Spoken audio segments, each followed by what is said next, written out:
in which our happy couples learn that life is not easy, whether as newlyweds or as recent divorcees.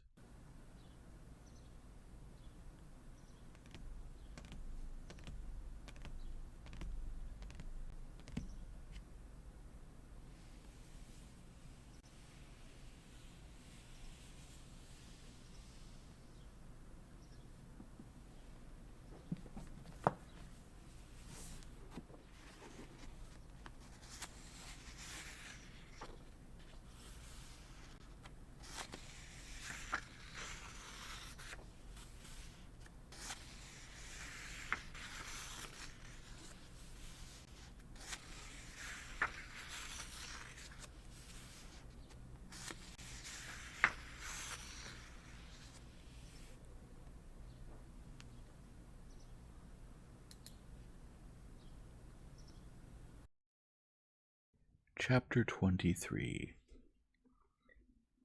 Countess Lydia Ivanovna had been given in marriage as a young, rapturous girl to a rich, noble, very good-natured, and very dissolute bon vivant. In the second month her husband abandoned her, and responded to her rapturous assurances of tenderness only with mockery and even animosity, which people who knew the Count's kind heart and saw no defects in the rapturous Lydia were quite unable to explain. Since then, though not divorced, they had lived apart, and whenever the husband met his wife, he treated her with an invariable, venomous mockery, the reason for which was impossible to understand. Countess Lydia Ivanovna had long since ceased to be in love with her husband, but she never ceased being in love with someone. She was in love with several people at the same time, both men and women. She was in love with almost everyone who was particularly distinguished in some way. She was in love with all the new princesses and princes who had come into the Tsar's family. She was in love with one metropolitan, one bishop, and one priest. She was in love with one journalist, with 3 Slavs, with Komisarov, with one minister, one doctor, one English missionary, and with Karenina.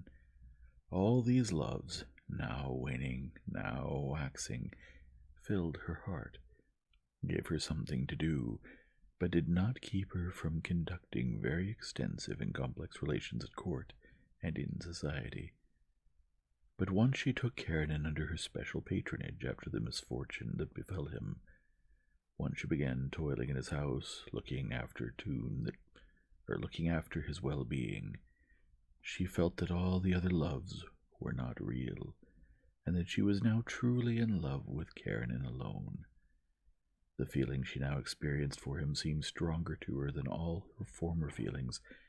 Analyzing it and comparing it with the former ones, she saw clearly that she would not have been in love with Komisarov if he had not saved the Emperor's life, would not have been in love with Richard Kujitsky if there had been no Slavic question, but that she loved Karenin for himself, for his lofty, misunderstood soul, the high sound of his voice, so clear to her, with its drawn-out intonations, his weary gaze, his character, and his soft white hands with their swollen veins.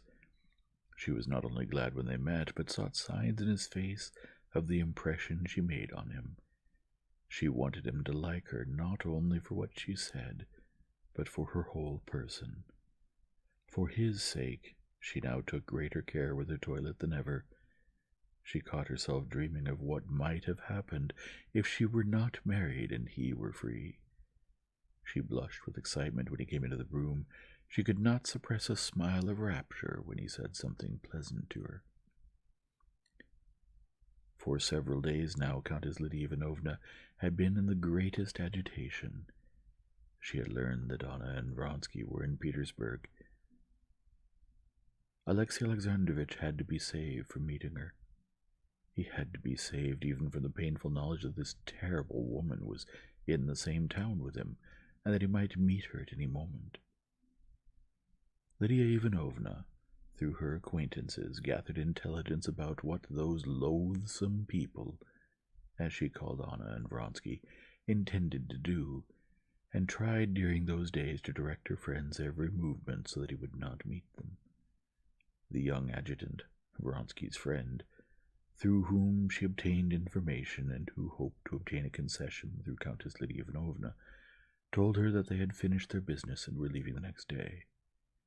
Lydia Ivanovna was beginning to calm down when the next morning she was brought a note, and with horror recognized the handwriting. It was the handwriting of Anna Karenina. The envelope was of thick paper like birch bark. The oblong yellow sheet bore an enormous monogram, and the letter gave off a wonderful scent. Who brought it? A messenger from a hotel. It was some time before Countess Lydia Ivanovna could sit down and read the letter. Excitement had given her an attack of the shortness of breath she suffered from. When she calmed down, she read the following, written in French.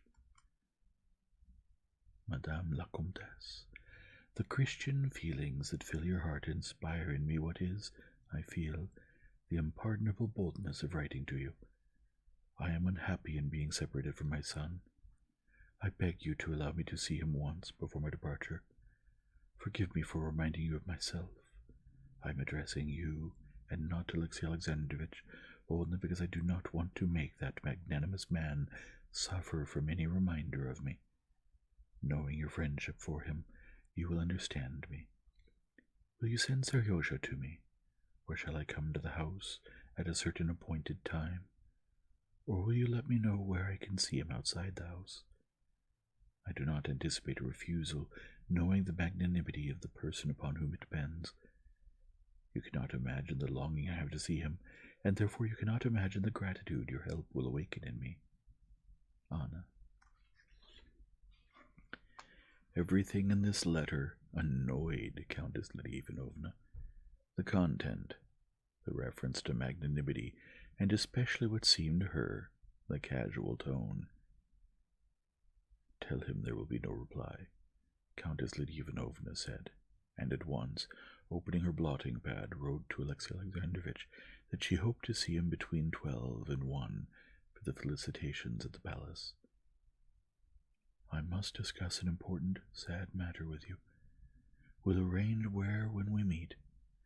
Best of all would be my house, where I shall prepare your tea. It is necessary. He imposes the cross. He also gives the strength, she added, so as to prepare him at least a little. Countess Lydia Ivanovna usually wrote 2 or 3 notes a day to Alexey Alexandrovitch. She liked this process of communicating with him, as having both elegance and mystery, which were lacking in her personal relations.